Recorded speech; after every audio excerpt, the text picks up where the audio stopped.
Hello everyone, welcome back to the latest episode of my 3 favorite licks.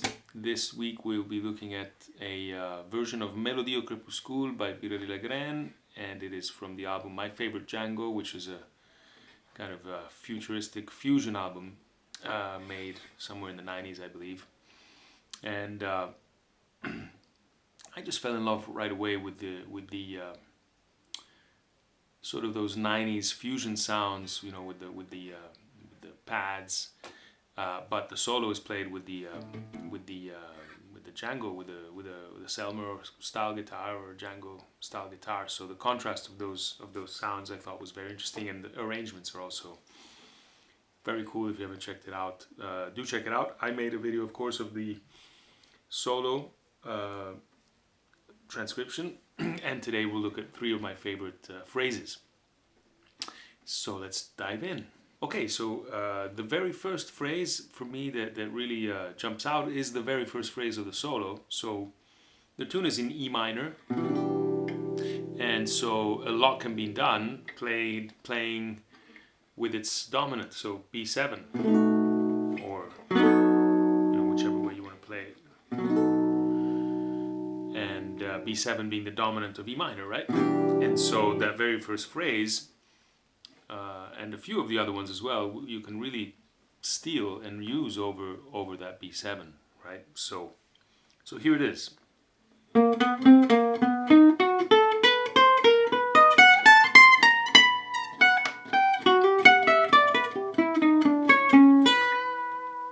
So again, it starts out really, this B right here as a point of reference. And it kind of does this enclosure to begin with. And it then develops right off of the B7 arpeggio. So of course, if you don't know this shape, just make sure that you have this down first. This chord is the triad, or B7 chord is your reference, and then it develops off of this arpeggio.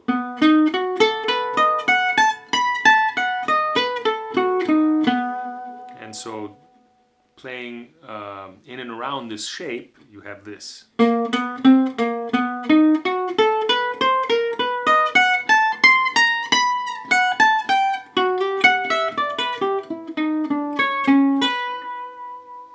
And what I find really interesting is also the way it bounces through the key tones of the chord. Of course, the root,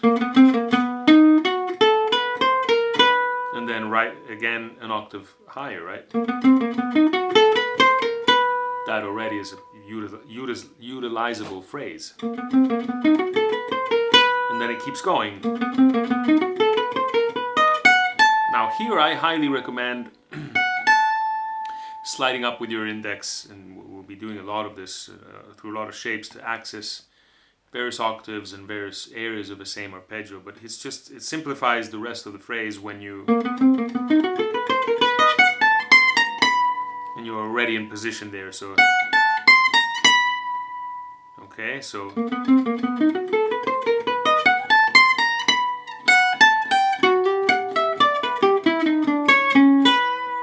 and that's the rest of the phrase. So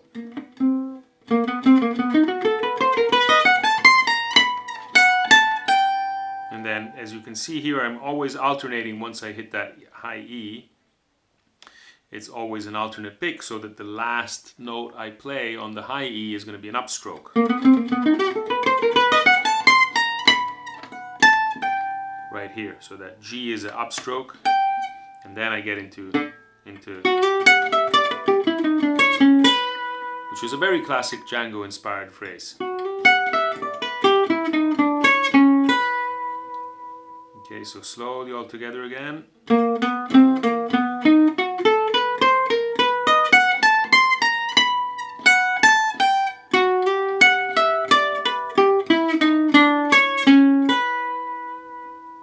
And that's it for your first phrase. Okay, so the second phrase as well starts right when the tune, pretty much in the same spot or situation, where the tune highlights the dominant of the key, which is the B7, going to the E minor. So again, you can really steal this and apply this to any B7 or B7 altered or B7 leading to E minor, right? And it's the following.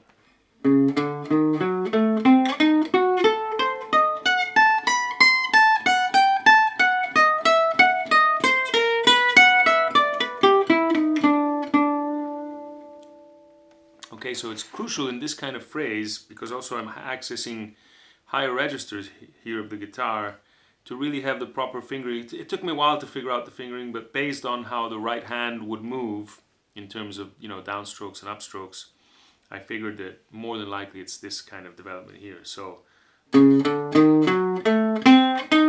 right away here you have a slide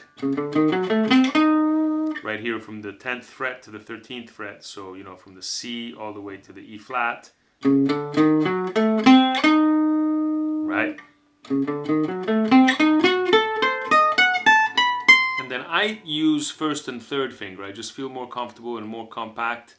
You can use your pinky, of course, but it's a weaker finger generally for everyone. So I mean, I just got into the habit for most of these phrases to, you know, diminished runs and stuff like that, to play them with my third finger and not my pinky. And so again,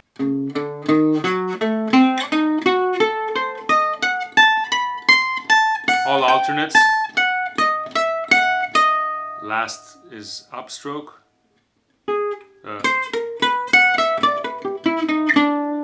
know, so again, the position works nicely because my last, see this E flat, is going to be an upstroke.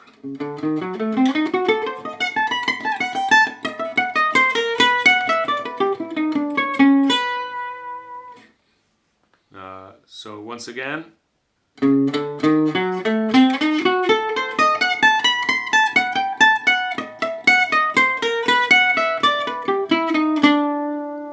so you can really notice how once you hit that high E, and then you're always alternating, and that last E flat is going to be an upstroke, so that the whole phrase is a lot smoother that way. So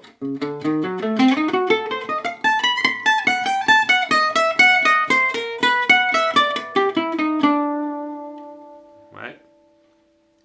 So that's it for your second phrase. Again, make sure that you're sliding at the right spot here on the fourth string. And then, again, I suggest using first and third fingers from there on. And then here now it's all alternate.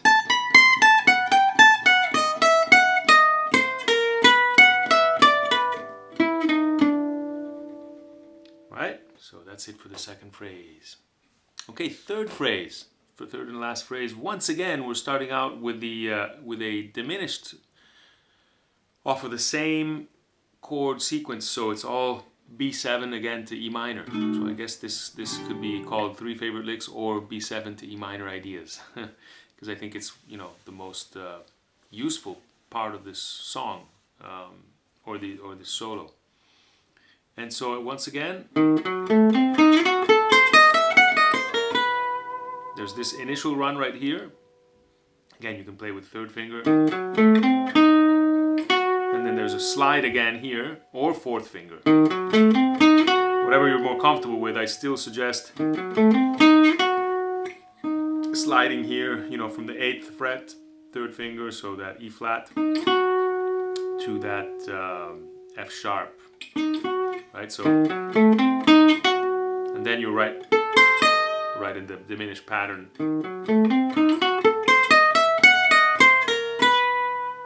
Ending right on that B, B7. So here it starts on the 3rd of B, and then it moves up.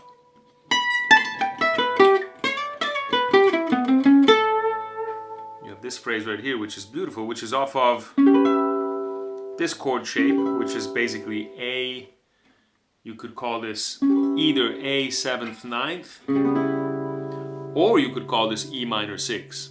Which the tune obviously, well, it's, you can really call them either way, because there's a lot of, you know, E minor in essence and A7 are connected. So E minor and E minor 6, a lot of the notes overlap with A7 or A7 9. So you can use the same sort of arpeggios and it'll share the same notes. And so everything is based on this set of notes. This chord and this set of arpeggio. Or that's also either A7 or E minor. So, and then the technique is the following.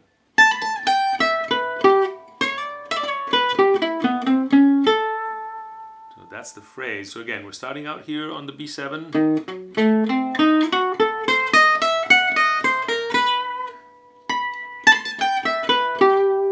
So right here you're gonna have a downstroke and then another downstroke with a hammer-on pull-off, so that the G is going to be an upstroke, and then you're going to follow with all downstrokes. You know, so again, sorry.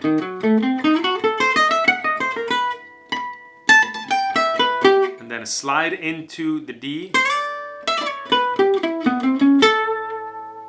So that's slide into the D, and then it's going to be an upstroke on the E to, and then no more picking on that string, right? So you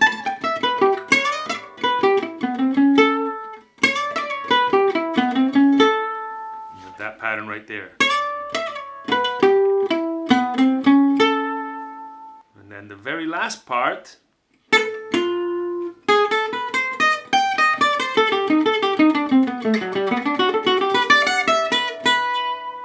so I know this is a really long idea, but I want to really walk you through this because there's so much goodies really to be able to steal, you know. So again, from the top.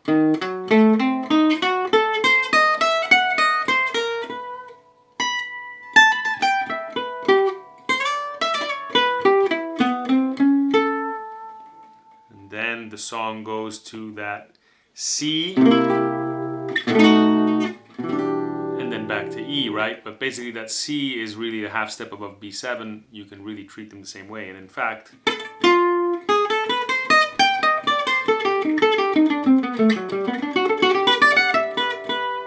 that's what happens. And so what we have here is the use of the, which is basically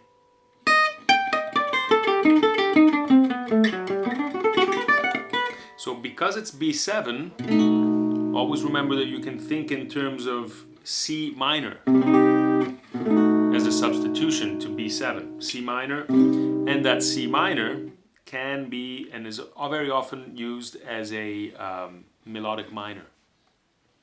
Super Lagrene, you know, there's a lot of names for it, but basically the notes of the actual scale would be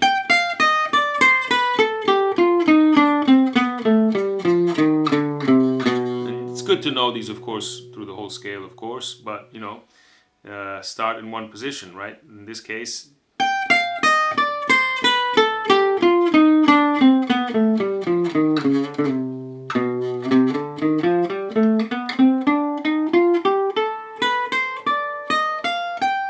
so that's your melodic minor of C. The actual phrase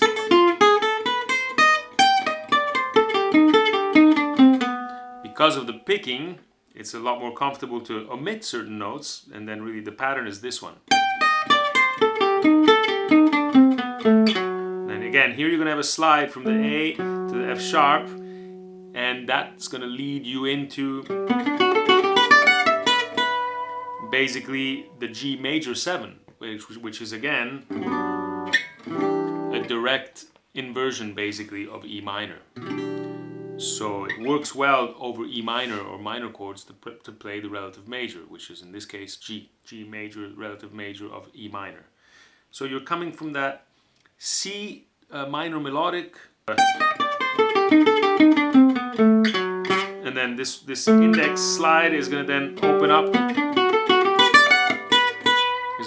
up, the G major / E minor, right? So altogether,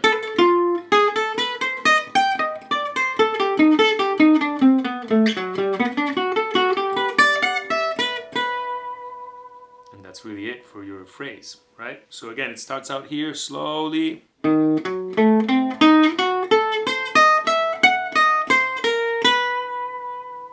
to A7 basically, or E minor, slide in, and then B7 or C minor melodic, G major or E minor. And that's it for your third idea. Quite a long one, I know, but just bear with it, kind of go through it in slow motion and start applying these ideas over B7, altered B7s, and E minor tunes. You'll see that there's a lot to be also tweaked, whatever you want to. It's always good to start with the idea and then find your own way around the main shape. And always, yes, always be aware of the main shape of what you're playing. You know, if it's B7 here, if it's the minor melodic here.